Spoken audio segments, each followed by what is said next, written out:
I feel good, you look great, I like you, I can't wait. A first time, a first date, you're so fine, I'm so late. You sip wine. Halo semua, salam sejahtera Malaysia. Selamat datang ke channel Fels Lifestyle.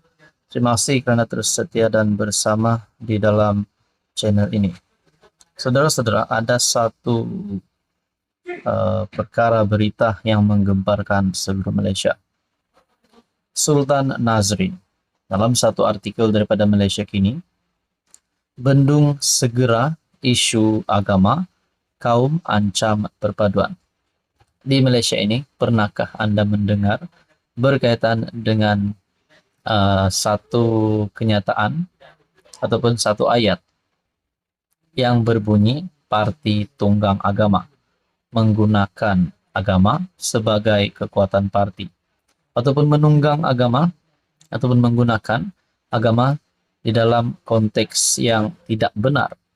Nah, saudara-saudara, pendek kata, parti tunggang agama. Kita pun tak tahu mana satu parti yang menunggang agama ini.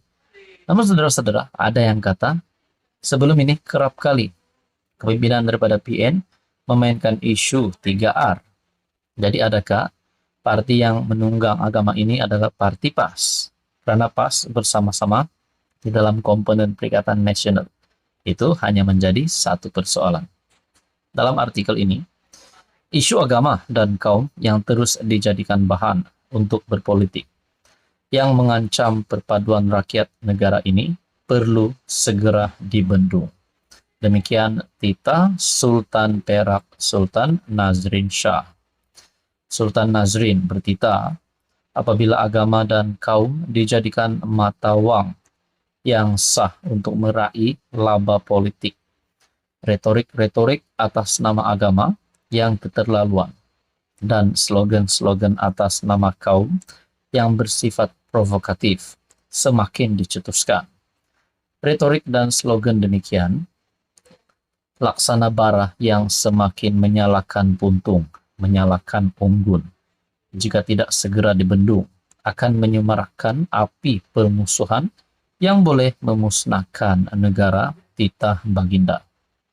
Sultan Nazrin bertitah demikian ketika berangkat ke istiadat menghadap sembah taat setia dan penganugerahan darjah kebesaran negeri Perak sebenar sambutan ulang tahun Hari Keputeraan ke-68 Duli Yang Maha Mulia Paduka Seri Sultan Perak Darul Izzwan di Istana Iskandaria di Kuala Kangsar.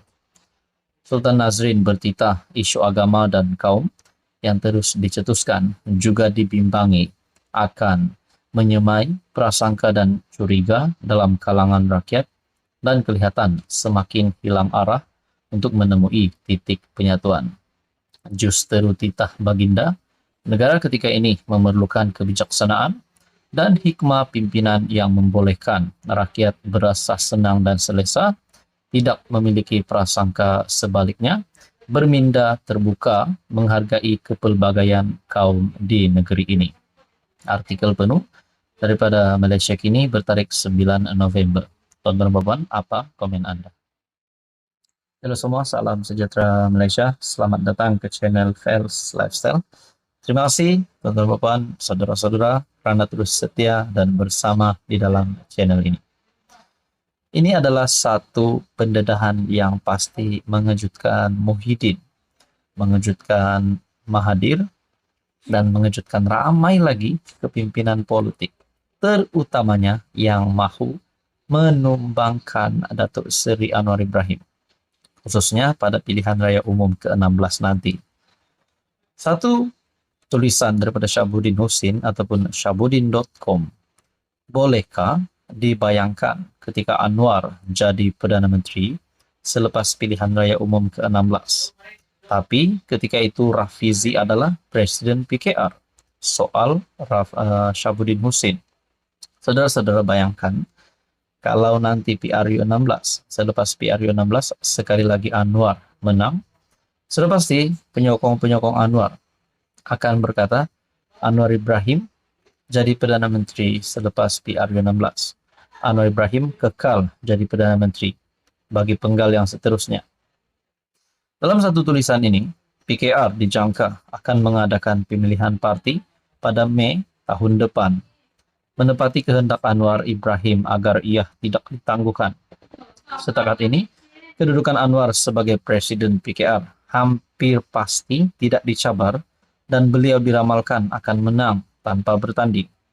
Bagaimanapun pada pemilihan pada tahun 2025 akan datang adalah penggal terakhir bagi Anwar memegang jawatan Presiden PKR. Ini karena perlembagaan PKR hanya membenarkan seseorang memegang jawatan itu selama 3 penggal. Anwar sudah menjadi Presiden PKR sejak 2018 dan dirasakan akan meneruskan prestasi tanpa ditandingi sekali lagi pada 2025, menjadikannya 3 penggal menerajui parti tanpa dicabar. Menurut Ketua Penerangan PKR, Fahmi Fadzil, tiada isu untuk Anwar terus kekal sebagai PM selepas PRU16, meskipun ketika itu beliau tidak lagi menerajui parti. Tidak berlaku sebarang isu kerana jawatan yang turut disandang PM ialah sebagai pengerusi PH dan juga pengerusi bagi Majlis Pimpinan Kerajaan Perpaduan. PKR memang menetapkan had 3 penggal bagi jawatan Presiden. Tetapi pada waktu ini tidak ada isu berbangkit, kata beliau. Pada pemilihan tahun depan, selain Anwar diramal tidak ditandingi, Rafizi selaku timbalan Presiden juga dirasakan masih mampu mempertahankan jawatannya. Sebagaimana beliau menang bergaya menewaskan Saifuddin pada pemilihan 2022. Jika Saifuddin ingin mencoba lagi, insya Allah kekalahan akan terus menjadi miliknya buat kali kedua. PRU16 dijangka diadakan pada 2027, kira-kira setahun sebelum pemilihan PKR yang seterusnya, yaitu pada 2028, di mana ketika itu Anwar tidak boleh lagi memegang jawatan sebagai Presiden. Jadi saudara-saudara, di dalam tulisan ini, jika diandaikan jumlah kerusi PHBN campur GPS JRS dalam kerajaan selepas PRU16 tidak banyak berbeza seperti sekarang, bolehkah dibayangkan Rafizi tidak berdetik walau sekecil hama pun tidak mahu jawatan Perdana Menteri dan masih berlapang dada memberi laluan kepada Anwar menerajui negara, sedangkan beliau ketika itu ialah Presiden PKR dan pengerusi PH. Apabila bukan lagi Presiden PKR, sudah tentu Anwar juga bukan lagi pengerusi PH. Kalau Rafizi ketika itu Presiden PKR, sudah tentulah beliau yang akan menjadi pengerusi PH.